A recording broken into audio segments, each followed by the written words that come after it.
Is applying for an IPO always a good idea? Time and again हमसे ये questions पूछे जाते हैं, ये आईपीओ आ रहा है क्या, हम इसमें अप्लाई करें नहीं करें? हमने आईपीओ में अप्लाई तो कर दिया है, क्या हमको इसके शेयर्स मिलेंगे नहीं मिलेंगे? ये क्वेश्चन भी बहुत बार हमसे पूछे जाते हैं. So to answer all these questions we have created this video for you, whereby you can know that how will you get the allotment of an IPO and which are the IPOs that you must apply for, and at the very same time the data points that you must consider before applying in any IPO. So today's agenda consider of 4 things. Number 1, what is the process of IPO allotment? Number 2, why is it not always a good idea to invest in an IPO? Number 3, when can it be a good idea to invest in an IPO? कौन से IPOs ऐसे हैं जहां पे आप apply कर सकते हो? And number 4, summary and action points of all the above 3 points that we discussed so far. So let us come to the first point of discussion, that is retail investors को कैसे shares allot होते हैं. ठीक है, question हम सभी के मन में आता है. बर्गर किंग का आईपीओ आया था, हमने इतने लॉट के लिए अप्लाई किया था, इतने टाइम्स ओवर सब्सक्राइब हुआ, पर हमें मिलने के चांसेस क्या है? What is the probability of me getting an allotment when I apply for an IPO is one question that we all are looking for an answer. Alright, so उसी को हम डिस्कस करेंगे. Let us take the example of Burger King. Burger King का issue price जब IPO आया था तो करीबन 59 to 60 रुपीज का रेंज था. Alright, so that was the issue price, 59 to 60. The minimum order quantity for Burger King IPO was somewhere around 250. Alright, 250 का minimum order quantity था कि अगर आपको आईपीओ में अप्लाई करना है तो आपको 250 शेयर्स के लिए ही अप्लाई करना पड़ेगा. You can not apply for 1 share, 2 share, 3 share, 4 share. IPO में हमेशा लॉट बनते हैं और जो लॉट साइज यहाँ पे है that is 250. Alright, it could vary, but depending on the issue price it could vary. यहाँ पे इश्यू प्राइस 60 रुपीज है, so 250 into 60 करीबन 15,000 रुपए आपको आईपीओ में लगाने पड़ेंगे, तब जाके वो आपको आईपीओ मिल पाएगा. तो आईपीओ में जब भी आप अप्लाई करो, will be applying in lot sizes only. आप लोग 2 शेयर, 5 शेयर, 8 शेयर में नहीं कर सकते हो. मे बी आप 1 lot, 2 lot, 3 lot, 5 lot, 8 lot, 10 lot में जरूर कर सकते हो apply, but there is the restriction there as well. आप मैक्सिमम अमाउंट जो आईपीओ में लगा सकते हो वो करीबन 2 लाख है. ठीक है, for retail investors, for investors like you and me, the amount that you can invest in any IPO is 2 lakh rupees. Alright, and the process of this IPO that came up was book building. अब book building method एक अलग method है, fixed price issue एक अलग तरह का IPO होता है, और बुक बिल्डिंग मेथड जो होता है वो एक अलग तरह का होता है. इंडिया में सेबी भी है, ज्यादा बुक बिल्डिंग को प्रमोट करती है. क्यों ऐसा करती है वो अपने डिस्कस करेंगे, but there are generally 2 methods by which the IPO issue could be brought in. One is the fixed price issue and the other one is book building method. So we'll now talk about the 2 methods that we just spoke about. पहला वाला fixed price issue method and the other one is book building method. जब fixed price issue method की बात होती है तो जो issue size रहता है वो एक constant amount रहता है, that is say for example in our case that is 2500 CR. ठीक है, हम 2 एग्जाम्पल लिए हैं यहाँ पे, एक फिक्स प्राइस का और एक बुक बिल्डिंग मेथड का. At the very same time book building में इश्यू प्राइस जो होती है उसके ऊपर इश्यू साइज डिपेंड करता है. सो से फॉर एग्जाम्पल इसी केस में जो हम लोग देख पा रहे हैं, the issue size is somewhere between 225 to 250. और 225 to 250 का इश्यू प्राइस है तो उसके अकॉर्डिंगली हमारा इश्यू साइज भी चेंज करेगा, बिकॉज जो नंबर ऑफ शेयर्स होते हैं जो इश्यू कराने होते हैं वो तो कांस्टेंट होते हैं 10 CR इस केस में. सो हमारा जो इश्यू साइज है वो इश्यू प्राइस पे डिपेंड करता है. इश्यू साइज को कैलकुलेट करने का तरीका क्या है? You can simply multiply the issue price by the number of shares. तो यहाँ पे इश्यू प्राइस ही अलग है. कौन सी मेथड में? बुक बिल्डिंग मेथड में हमारा जो इश्यू प्राइस है वही अलग है, तो ऑटोमेटिकली जो इश्यू का साइज होगा वो भी डिफर करेगा. ऑलराइट, फिर जैसे कि हमने अभी बात की थी, आप जब भी आईपीओ में अप्लाई करो you will have to apply in lots. तो यहाँ पे जो हम एग्जाम्पल ले रहे हैं वो लॉट का ही ले रहे हैं. एक लॉट में again we have 50 number of shares. Alright, and the minimum investment, now again that minimum investment depends on the issue price. जब issue price एक constant रहेगी, say for example fixed price issue method में the issue price is 250 rupees, तो उसमें अगर मैं say for example 50 shares के लिए अप्लाई करता हूं तो मुझे करीबन मेरा मिनिमम इन्वेस्टमेंट आता है 12,500. At the very same time अगर मेरा बुक बिल्डिंग मेथड है जहां पे मेरा इश्यू प्राइस जो है वो 225 to 250 के बीच में है, so 225 multiplied by 50 shares I'll get somewhere around 11,250. और जो मेरा दूसरा अमाउंट है that is 250, वो अगर उससे मैं लॉट साइज को मल्टीप्लाई करता हूं that is 250 into 50, the amount is 12,500. So book building method में जो आपका मिनिमम इन्वेस्टमेंट होता है वो भी वेरी कर सकता है according to the issue price. Issue price का आपको एक रेंज मिलता है। अभी इश्यू प्राइस क्या डिनोट करता है? So basically what this issue price denotes is कि एज अ रिटेल इन्वेस्टर आप जब आईपीओ का फॉर्म भरो तो आप बिड कर सकते हो कि मुझे इस आईपीओ में अप्लाई करना है 250 रुपीज के लिए, 245 के लिए, 240 के लिए, 235 के लिए, 230 के लिए या फिर 225 तक आप अपनी बिड प्लेस कर सकते हो। सेबी क्यों बोलता है कि बुक बिल्डिंग मेथड प्रेफरेबल है? The reason is because retail investors का एक परसेप्शन पता चलता है, इन्वेस्टर्स का एक परसेप्शन पता चलता है कि क्या प्राइस पे हमको आईपीओ लाना चाहिए और what should be the fair price of the IPO. Alright, अगर हम फिक्स प्राइस पे आ जाते तो वो तो कंपनी और बैंक के हाथ में हो जाता है, but when you give the investors a range they get to choose and वो अकॉर्डिंगली वहां से एक प्राइस फिक्स होता है। सो बुक बिल्डिंग मेथड इसलिए प्रेफरेबल है। The reason is very simple, because the investors gets a say to decide a price, to come to a price. So हालांकि जो ज्यादा बिड करता है, ज्यादा प्राइस पे बिड करता है, उसको डेफिनेटली एडवांटेज रहता है। से फॉर एग्जांपल मैं 250 पे बिड कर रहा हूं, आप 245 पे कर रहे हो, so definitely I will have an advantage.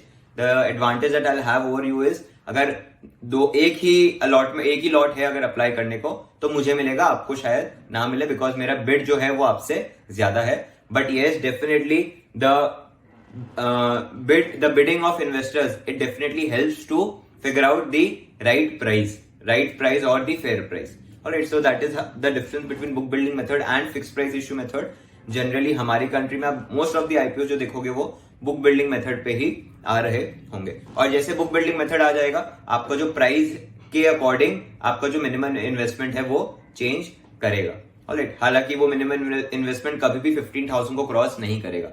One more very important point that you all need to notice is, जो भी हमारा इश्यू प्राइस रहता है उसका जो डिफरेंस रहता है वो 20% से ज्यादा नहीं रह सकता है। सो 225 है, 250 है, इनके बीच में 20% से ज्यादा का डिफरेंस नहीं रह सकता। Now the question that you all are seeking answers of, how IPOs are allotted to retail investors. As a retail investor क्या चांसेस है कि आपको आईपीओ अलॉट हो जाएगा?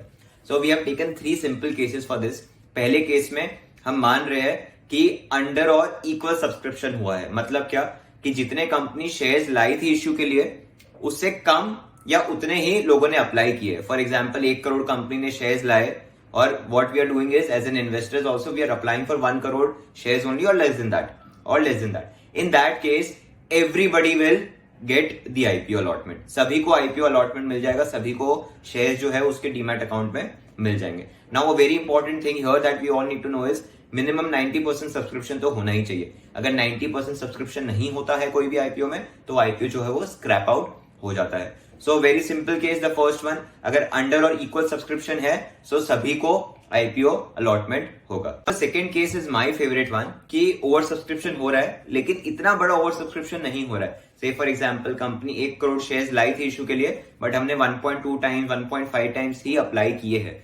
सो इन दैट केस कैसे हमको शेयर्स अलॉट होंगे is the question that we are trying to get an answer of. So say for example 18,000 people applied for allotment, however उसमें से 5,000 लोग ऐसे थे जिन्होंने 2 लॉट के लिए अप्लाई किया है। सो 18,000 लोगों ने टोटल अप्लाई किया है, लेकिन उनमें से 5,000 ऐसे लोग हैं जिन्होंने 2 लॉट के लिए अप्लाई किया है। एंड इन आवर एग्जाम्पल एक लॉट में 50 शेयर्स है, एंड इन आवर एग्जाम्पल एक लॉट में we have 50 shares and there are 18,000 people who have applied for it, whereas 5,000 people are those who have applied for 2 lots and the rest 13,000 are the ones who have applied for only 1 lot.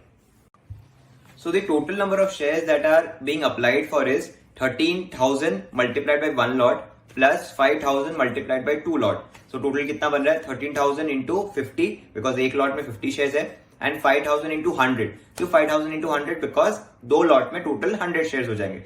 So करीबन 11.5 lakh shares के लिए apply किया गया है, but company के पास हमारे case में देने को 10 लाख शेयर्स ही है। सो ओवर सब्सक्रिप्शन हुआ है बट इतना बड़ा नहीं हुआ है। 11.5 टाइम्स डिवाइड बाय 10 करोगे तो 1.15 टाइम्स आएगा। That is the number of times over subscription हुआ है। और कंपनी के पास अगर 10 लाख शेयर्स है तो लॉट्स में वो कन्वर्ट होते हैं 20,000 लॉट्स। तो कंपनी के पास देने को 20,000 लॉट है, लेकिन जो एप्लीकेशन आया है वो 23,000 लॉट्स का आया है। कैसे? 13,000 तो इंडिविजुअल प्लस 5,000 लोगों ने 2 के लिए किया है, तो 10,000 लॉट्स वहां से आ गए। तो 13 प्लस 10 23,000 लॉट्स के लिए एप्लीकेशन आया है, बट देने के लिए हमारे पास 20,000 लॉट्स ही शेयर्स अलॉट कैसे होंगे?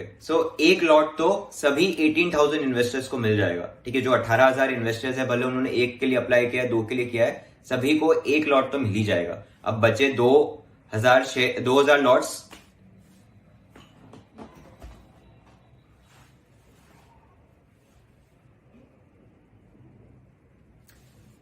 अब ये अलॉटमेंट कैसे होगा? एक लॉट तो सभी 18,000 इन्वेस्टर्स को मिल जाएगा। भले उन्होंने एक लॉट के लिए अप्लाई किया हो, 2 के लिए अप्लाई किया हो, but all of them will be getting at least 1 lot. एक लॉट तो मिल गया। अब बचे कितने लॉट्स हमारे पास देने को?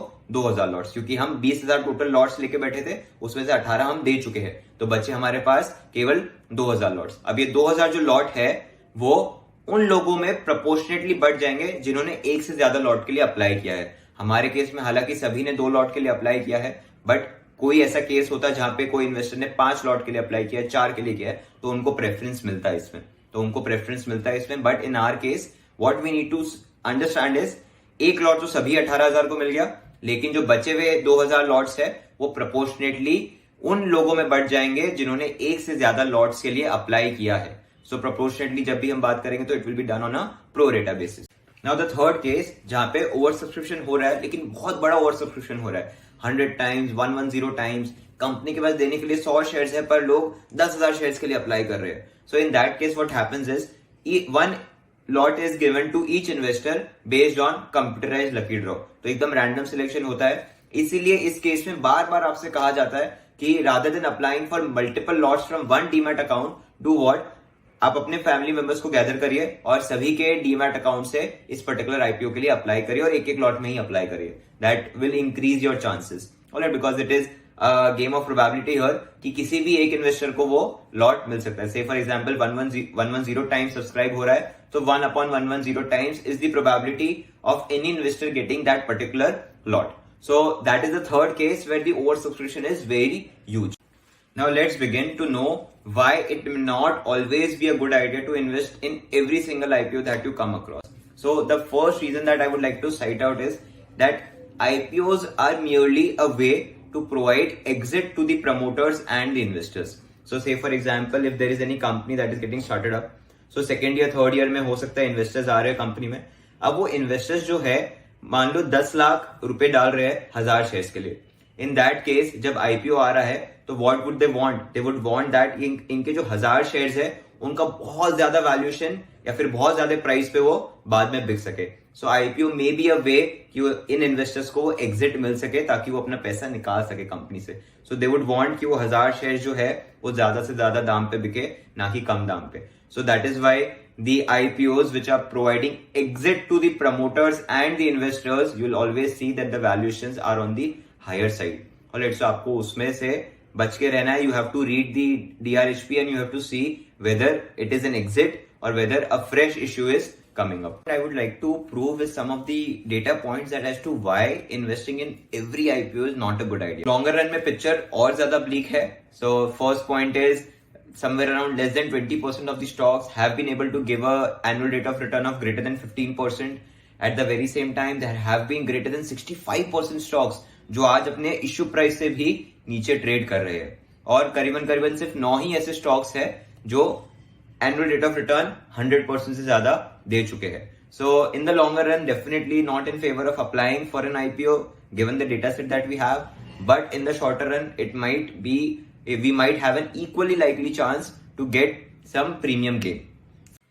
However, that does not mean that आप कोई भी IPO में अप्लाई ना करो. For example, the general observation that we have had over the time period is जो गवर्नमेंट कंपनीज होती है जो अपना आईपीओ लेके आती है, जैसे कि IRCTC है, IRFC है जो रिसेंटली अपना आईपीओ लाई है. So for these companies what happen is, now government अपना स्टेक सेल कर रही है और गवर्नमेंट हो सकता है नया इश्यू ला रही हो. सो इन दैट केस गवर्नमेंट को आईपीओ में इतना कमाने का वो नहीं रहता है, बिकॉज गवर्नमेंट को 100 करोड़ 1000 करोड़ से इतना फर्क नहीं पड़ने वाला है. So government is not here to earn money from IPO listing. So rather government का जो ब्रांड इमेज है वो सारी चीजों पे अफेक्ट आ जाता है अगर गवर्नमेंट ये सारे काम करने लग जाए तो. सो गवर्नमेंट कंपनी जो होती है उनका वैल्यूएशन जनरली इतना ज्यादा नहीं होता है. So if you look out our next video जहां पे हमने IRFC का आईपीओ और इंडिगो कंपनी का आईपीओ को कंपेयर किया है, एंड वहां पे हमने दिखाया कि वैल्यूएशन फ्रंट पे कितने डिफर कर रहे हैं दोनों. सो गवर्नमेंट कंपनी जो होती है वहां पे शायद इतना ज्यादा वैल्यूएशन का वो नहीं रहता है। At the very same time जो एक्सचेंजेस है, जैसे कि BSE का IPO आया था, सो ऐसे जो एक्सचेंजेस है जिनका IPO आता है वो भी उनमें नॉर्म रहता है, सेबी RBI उनके पीछे रहती है कि आपको IPO जल्दी जल्दी लाना है। अगर आप IPO नहीं लाते हैं तो आपको हो सकता है थोड़ी सी पेनल्टी पे करनी पड़े। So because of that they make sure कि उनका IPO आ जाए। And at the very same time उन लोग को नहीं चाहिए रहेगा कि वो सब्सक्राइब ही ना हो, 90% भी सब्सक्राइब ही ना हो। सो वो लोग वैल्यूएशन फ्रंट पे भी थोड़ा सा कम ही रखते हैं, because they want their IPOs to get subscribe, so that वो उनको पेनल्टी पे करना ना पड़े, जो कि RBI या सेबी उन पे लेवी करता है। It is not only exchanges, at the very same time banks पे भी ये लागू करता है, बैंक्स पे भी अप्लाई करता है कि बैंक्स को भी कहा जाता है कि आप फटाफट अपना IPO लाइए। एंड थर्डली, आप जहां पे इंडिविजुअल कंपनीज को आइडेंटिफाई कर पाओ कि हाँ ये कंपनी को एक्चुअल में फंड्स की रिक्वायरमेंट है और वो कंपनी ये फंड्स के साथ ग्रो कर पाएगी। आप अगर जो फंड इन्वेस्ट करोगे कंपनी में, वो कंपनी इस फंड को लेके आपका ROE ज्यादा लेके आ पाएगी, in that case definitely you can apply for that companies IPO where by the growth is visible. But wherever you are able to see that it is merely for an exit to the promoter, do not go for those IPOs. Now some summary and action points जो हमने ऊपर discuss की. So the first point is wait for the third day to apply for an IPO. It could either be the third day or the fifth day, depending IPO कितनी देर के लिए खुला है. Generally 3 दिन के लिए रहता है हमारी कंट्री में. So wait for the third day ताकि आप first 2 days पे देख पाओ कि लोगों ने कैसे रिएक्ट किया है, रिटेल इन्वेस्टर्स ने कैसे सब्सक्राइब किया है, at the very same time जो HNIs है, जो इंस्टीट्यूशनल इन्वेस्टर्स है, उन्होंने कैसे IPO के लिए अप्लाई किया है, और उसी तरह से आप अपना एक inform decision low. Secondly, read the DRHP. DRHP एक ऐसा डॉक्यूमेंट है जहां पे कंपनी के बारे में हर चीज लिखी हुई है. कोई भी कंपनी अपना IPO ला रही है, उसके फाइनेंशियल स्टेटमेंट्स, उसके प्रमोटर्स के बारे में, reasons why they are requiring the funds, जो रिस्क है, जो कंपटीशन है कंपनी को, वो सारी चीजों के बारे में DRHP में लिखा हुआ है.